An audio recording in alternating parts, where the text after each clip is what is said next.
प्राणांमध्ये गगमयाच्या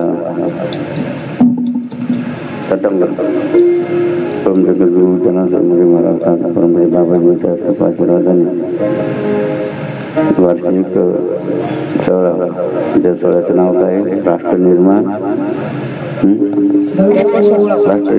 धर्म सोहळा. तर सुंदर असं नामकरण, ज्या सोहळ्याचं करण्याचा सोहळा अनुष्ठान यज्ञ नंदाचे हस्तलेखन साधना आणि नामसंकीर्तन अशा विविध प्रकारच्या माध्यमातून संपन्न होते.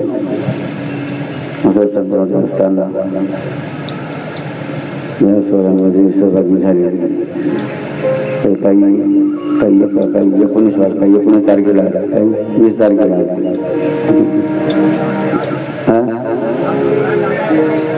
काय जसं बैठक द्यायला काय मात्र काय कळणार या सणाच्या चालू असलेल्या उपक्रमामध्ये सहभागी झाले. प्रथम सोहळ्यामध्ये सहभागी झाले जसे आश्रमाचे श्री मारुतीनंद महाराज, ब्रह्मचारी शहर ब्रह्मचारी रवींद्रनाथ शिवदास, त्याचप्रमाणे श्री स्वामी कमलगिरी महाराज, कधी रात्री आले कमलगिरी महाराज. त्याचप्रमाणे आपल्या नाशिक जिल्ह्याचे जिल्हा राजाराम पानवानी आयोजन आहे, ज्यांनी नाशिकची कमिटी या सोहळ्याची धूर आहे. जसे आपले रविभाऊ तिकडे गेले, रविभाऊ यांची कोणी सागर आहे, अजून नंदूभाऊ पवार, त्यांचे सर्व सहकार्य दीपक वगैरे. तसंच आपले शिन्नर तालुका सेवक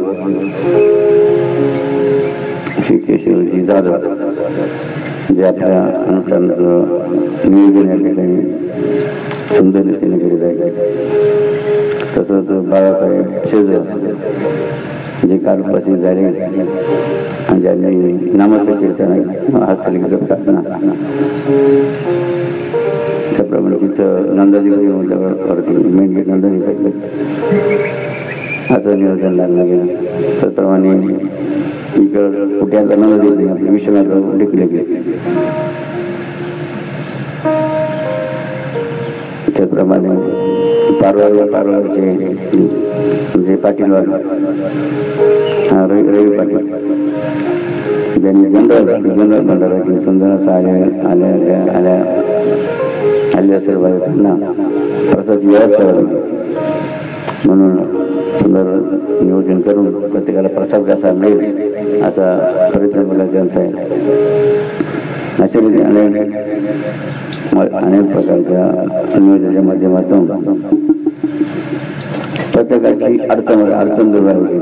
ही कमिटी कशासाठी आहे, हा प्रत्येकाची अडचण सुटावी, कोणालाही त्रास होऊ नये, कोणाला प्रत्येकाला काय मिळावं, वेळेवर काय मिळावं, वेळेवर प्रसाद मिळावा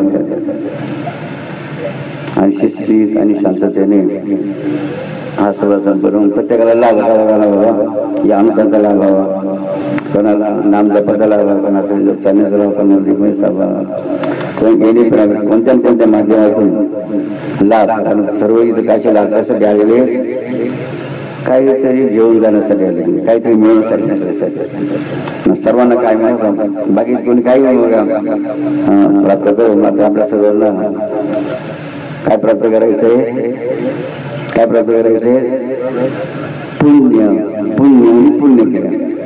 पुण्यानंतर बाबांचा आशीर्वाद मिळणं, पुण्य कसं असं बघा. पुण्य जसं अंकाच्या माध्यमातून पुण्य, हस्ते दर्शन पुण्य, नामसंकीर्तन पुण्य, जसं एक कमिटी संबंधाशी झाले, काय कोणी सण दिवस मिळाले म्हणजे पुण्याचं काम वाट सांगितलं, त्याच्या पुण्य नाही पाहिजे.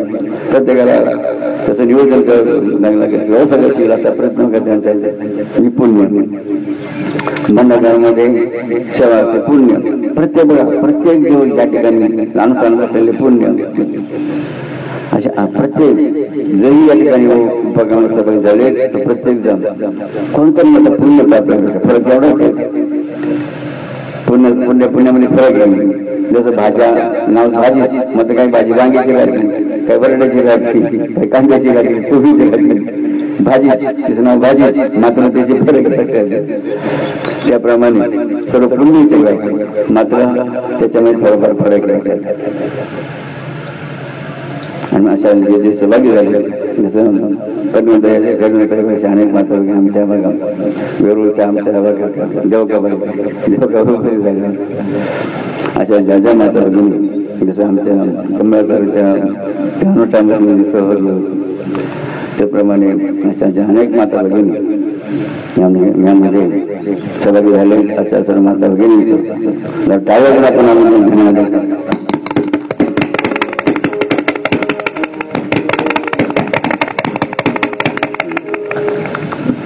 आणि हे सर्व घडण्याचं कारण काय हे सर्व घडण्याचं कारण काय? तुम्ही कोणाच्या नादी लागले हे सर्व नेमकं कारण काय? कारण का तुम्ही कोणाच्या नादी लागला केली मग तुम्ही कोणाच्या नादी लागले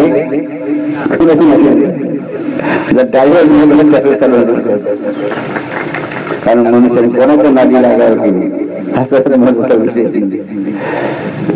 म्हणून जीवनामध्ये मग संगत आणि पंगत फार महत्वाचे आहे बाबा. कारण संगती संगत दोष हा संगती संगत दुनिया. काही दिवसांचे मनुष्य फिरला जातो काही दिवसांचे मनुष्य बिघडला जातो म्हणजे पाप होतं काही पुण्य जातात. म्हणून संगत गुण कसं बदलून काय संगत कसं बदलून हा माणसाला कळायला पाहिजे. म्हणून बाबाजीने काय सांगितलं धैर्य म्हणा किंवा करू नका काही पुरीचा दोरा कोणा संघ धरा सांगितली आणि त्याचं फळ काय सांगितलं पुरीचा जो दोरा म्हणजे मागील जन्माचं भाग्य बघावं म्हणजे आपले भविष्य बघा करू शकतो समजा सांगते. त्यासाठी बाबांना सुंदर बघा स्वतः आपल्या प्रयत्नामध्ये उदाहरण ते जर माझा अजून छोटस मात्र मदत झाला संगत संगत संगत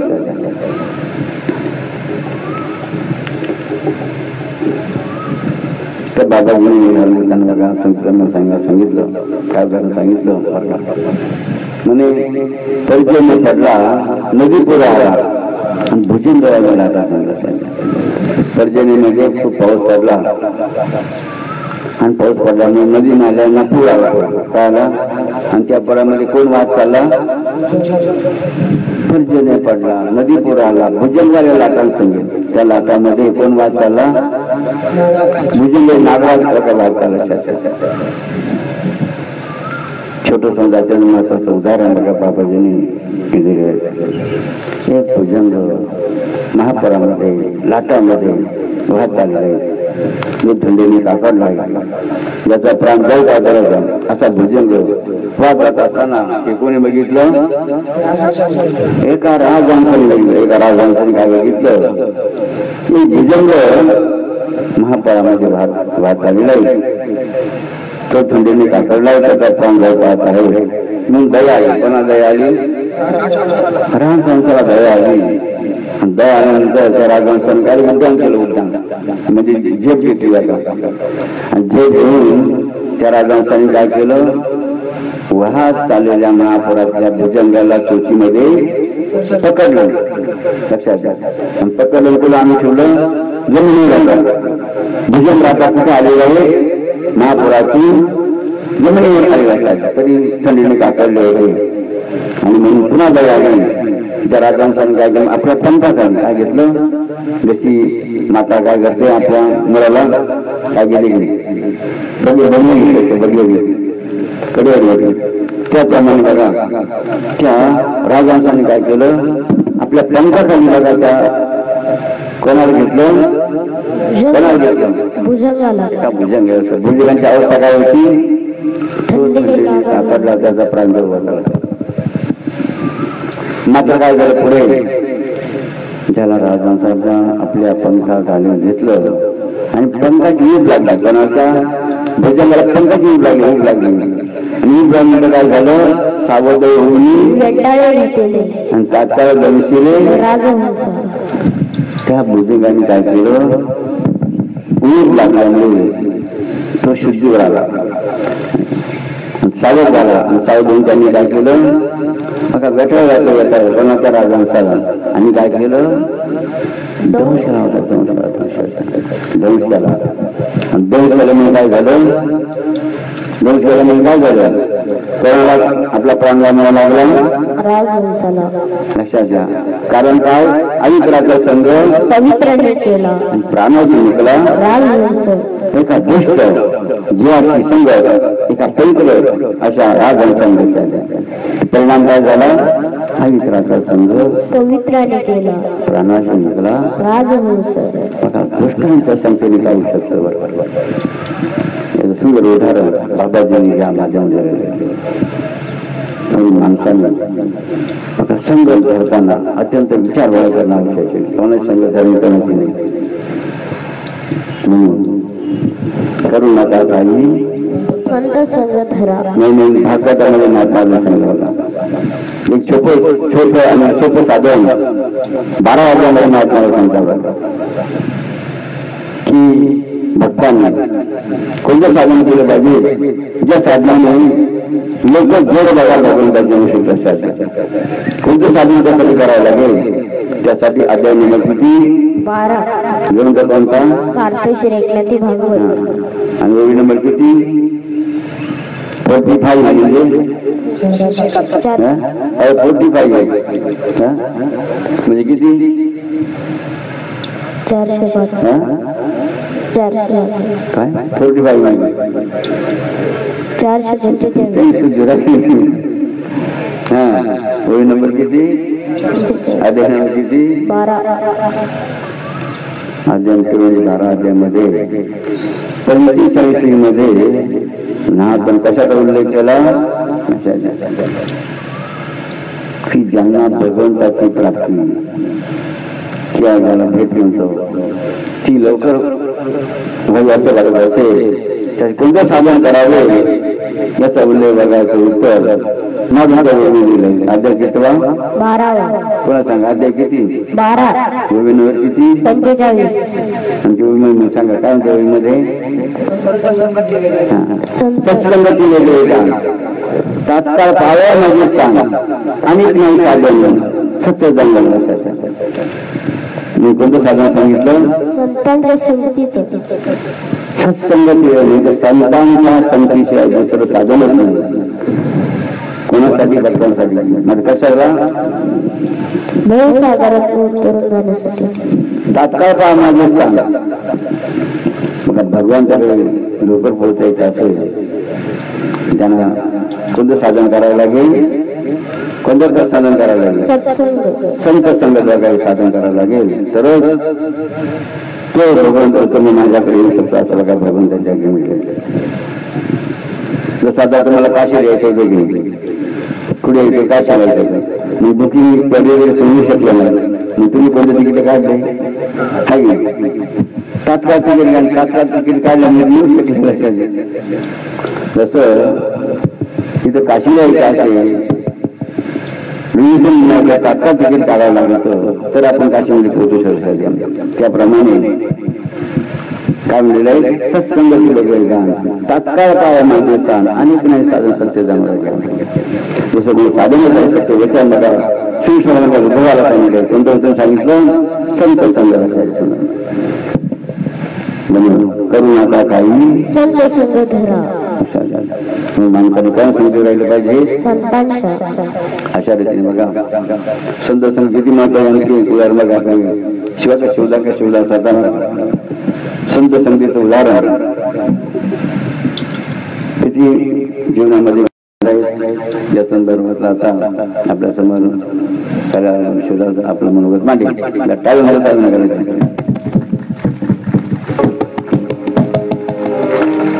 धन्यवाद.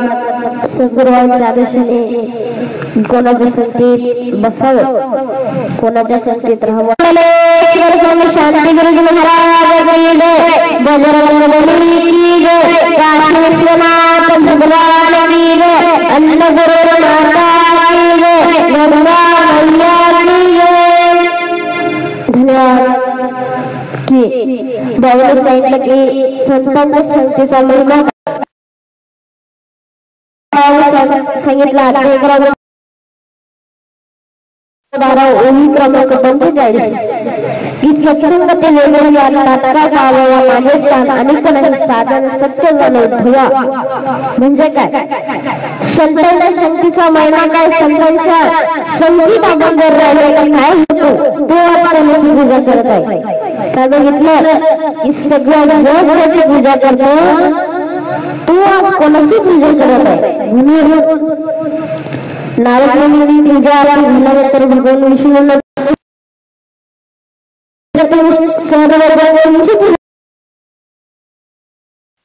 तुम्ही कोणाची पूजा करतात? काय भगवान श्रीकृष्ण भगवान विष्णूंनी काय सांगितलं की मी संतांची पूजा करतो की ज्याच्या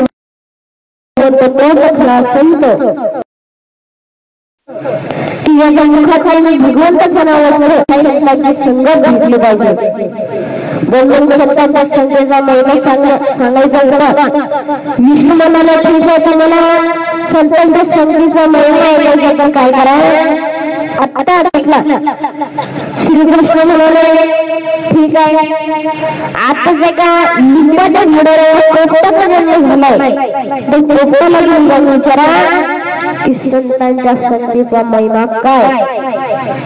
नारायण नारायण तिथे गेले प्रश्न केला की मला संतांच्या संगतीचा महिमा सांग. पोपट सुद्धा काय बोलला नाही. पोपट सुद्धा मरून पडला. वापस वर्गाला गेल्याने प्रसंग सांगितला. वापस भगवान विष्णू म्हणाले वापस पृथ्वीतलावर आता गायचं दूध वस्त्र घेऊन आलंय तर वस्त्राला घेऊन जाऊन विचारा की संतांच्या संगतीचा महिमा काय? नारदने वासराजवळ आले. वासराला देखील प्रश्न केला सत्संगतीचा मला महिमा सांग. वासराने देखील काही उत्तर न देता जीव सोडून दिला. नारायणला थोडस क्रोध आला. नारायणने वरती गेले. आता म्हणाले आता मी कुठे चालणार नाही, मला आता उत्तर ऐकायचं. तर मी आता तुमच्या श्रीमंत आता उत्तर राजकुमार राजपुत्र जन्माला आलाय त्या राजपुत्राला तुम्ही जाणून जरा की संतांच्या संगतीचा महिमा काय? तेव्हा नारायणाला दिल्ली फायदा गेला पोपट गेला वासरू गेले. पण जरा आता राजाचा राज आणि डब्बाने सांगता त्याप्रमाणे बोलू शकतो का? मुलाला बोलायला गेले तुम्ही 6 महिने तरी लागतात बरोबर ना? नारायणाच्या हातात मुलगा देण्यात आला, राजपुत्र देण्यात आला. राजपुत्राला नारायणाने प्रश्न केला की मला संतांच्या संगतीचा काय पिता ठिकाणी महिमा सांग. तेव्हा 2-3 तासाचा राजपुत्र बोलू लागला आणि तो काय म्हणला तुम्ही जेव्हा तुमची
बस किस्मत में कोई खाली नहीं थी और जो लेनार बाबा के और शाकिर बाबा के उसकी झोली कभी खाली नहीं झोली कभी खाली नहीं हाथ से समय धन्यवाद धन्यवाद चार को जय बाबा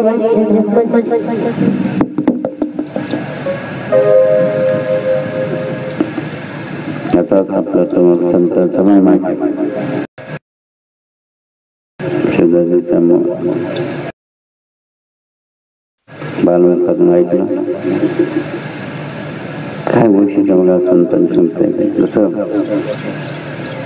आता आपण कोणा म्हणता आलो सांगा कोणा म्हणे आपण सर्वजण आलो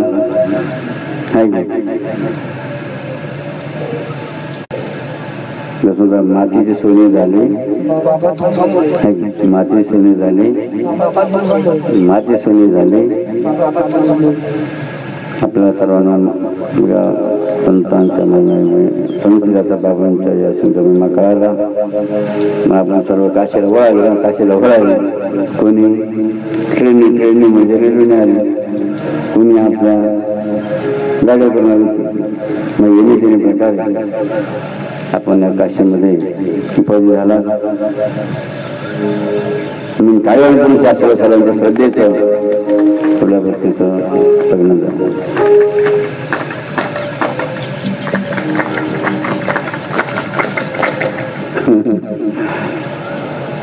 पुढे बघा पाणी जात असताना आपल्या फराळाच्या अनुष्ठानाच्या भंडारामध्ये आपले भगोरी भगवान श्री रमेशजी भगोरे त्याचं नाव काय भगोरी जी सुंदर असं बगरकडी भगोरी सुंदरची बगरकडी किंवा साबणाची तरी असेल खीर असेल अशी वेळा आपल्या सर्वांची सेवा करून बाबांचा कृपा प्राप्त करीत आहेत तसेच जनता भंडारामध्ये सुद्धा जे आपले रविवारी आणि त्यांचे आचार्य असेल ते सुंदर असा प्रसाद आणि नैवेद्य करून सर्वांना तृप्त करीत आहेत अशा दोन्ही भंडाऱ्याला सर्व सेवेकरांचं आचरण काय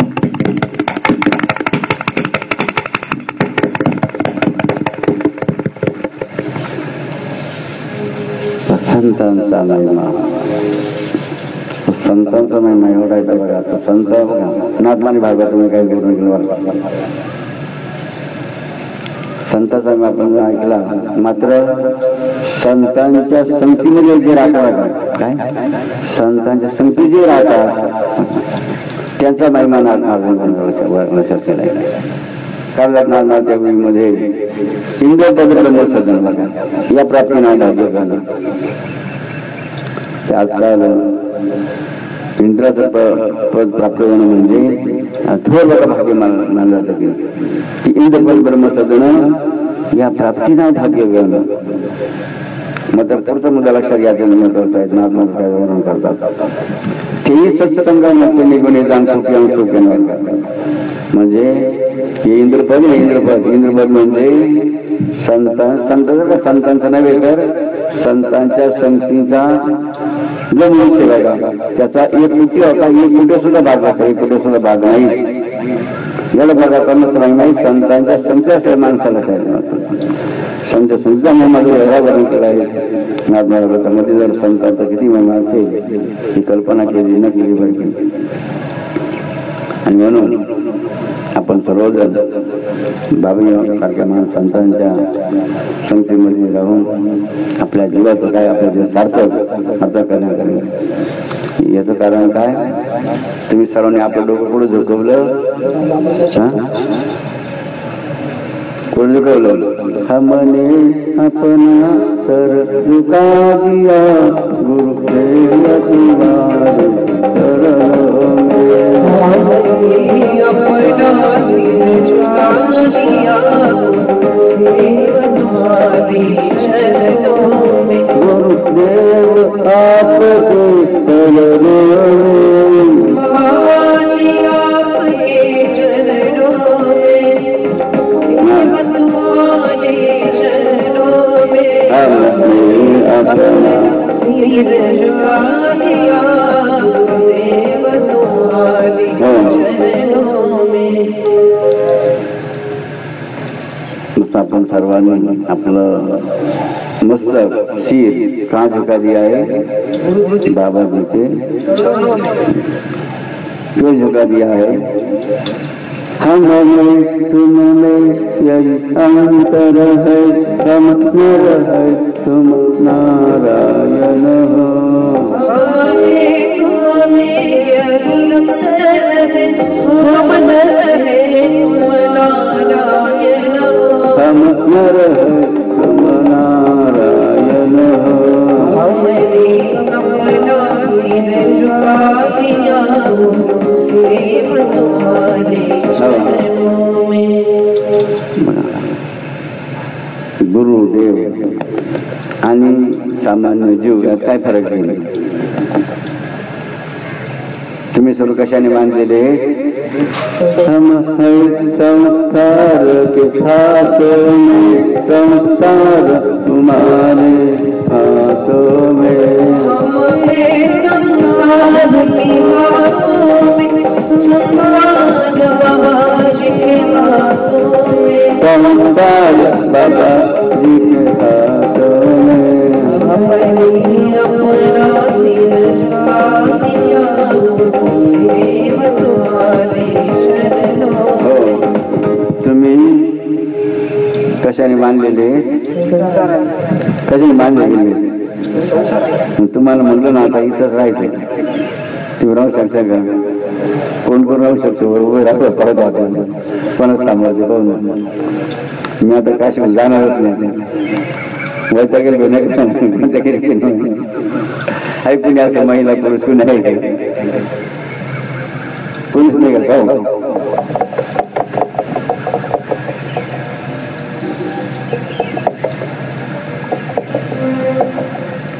लक्षात घ्या. कारण याचं कारण काय?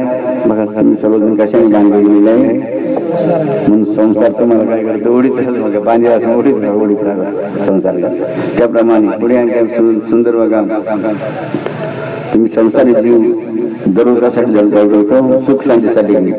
मला सुख नाही शांती नाही असते मग जीव सुख शांती पुढे सुनो. हम दूर रहे सुख शांति को, सुख शांति बाबा जी के चरणों में। सुख शांति को, सुख शांति महात्मा जी के चरणों में। सुख शांति बाबा जी के चरणों में। हमने अपना सिर झुका दिया गुरुदेव तुम्हारे चरणों में। हमने अपना सिर झुका दिया गुरुदेव तुम्हारे चरणों में। इसलिए गुरु के चरणों में नमस्कार झुकाना तो जरूर है। झुकाने से क्या होता है? गुरुदेव के चरणों में सिर झुकाने से क्या फायदा होता है? क्या फायदा है? सुख शांति हाँ, इसलिए हमने अपना सर झुका दिया गुरुदेव आपके चरणों में। असं माझ्या गुरुचरणीला मस्तक झुकवण्यात आहे. म्हणून शरण शरण सद्गुरु चरण म्हणून माणसाने कोणाला शरण गेलं पाहिजे? गुरु चरणाला. काय शरण जायचं? कारण करणं करणं गुरु चरणामध्ये शरण जायचं. तरुण लक्षात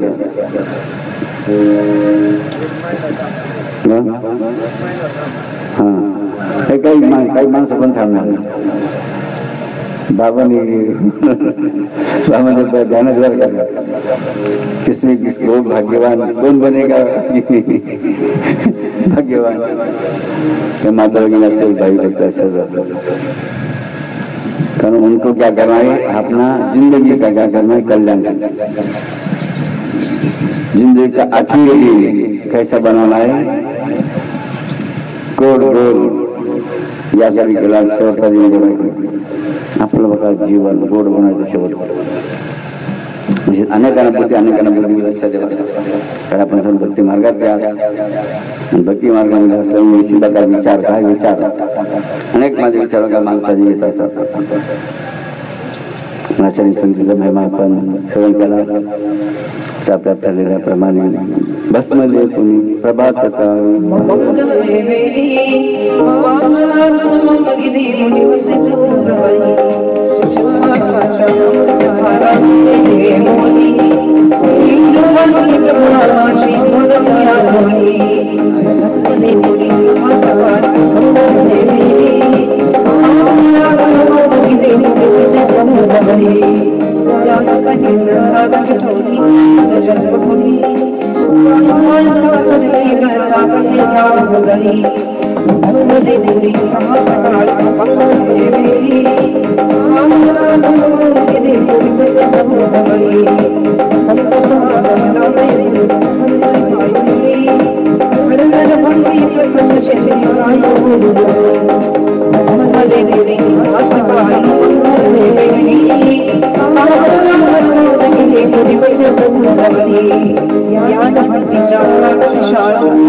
यज्ञाची जसे बसणारे शिक्षण पण बघता हातेर बरोबर आम्ही यज्ञासाठी बसणार आहोत जोडीने. हा त्यांना समोर आरतीसाठी आरती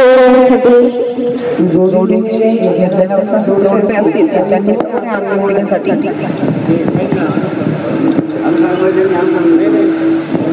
अनुष्ठानामध्ये यज्ञामध्ये जोडीने समोर जोडीने